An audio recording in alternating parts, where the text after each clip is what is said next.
So I hear they say diamonds are women's best friend, but I think you decided to change that narrative. Exactly. And bring out the man's best friend in diamonds as well. We believe that a man would also appreciate diamonds, and would appreciate it in a lovely cloth that we have produced. The cloth, of course, is called diamond chip, and it took us many years to create this particular quality.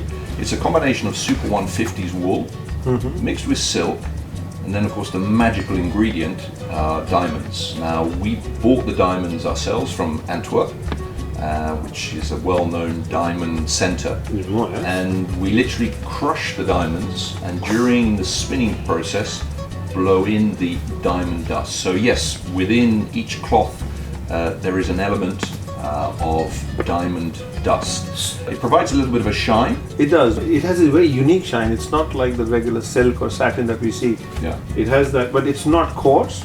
No, not at all. It's has a soft handle, and this is suitable both for suiting and for jacketing. It's made in our own mill in Yorkshire, England.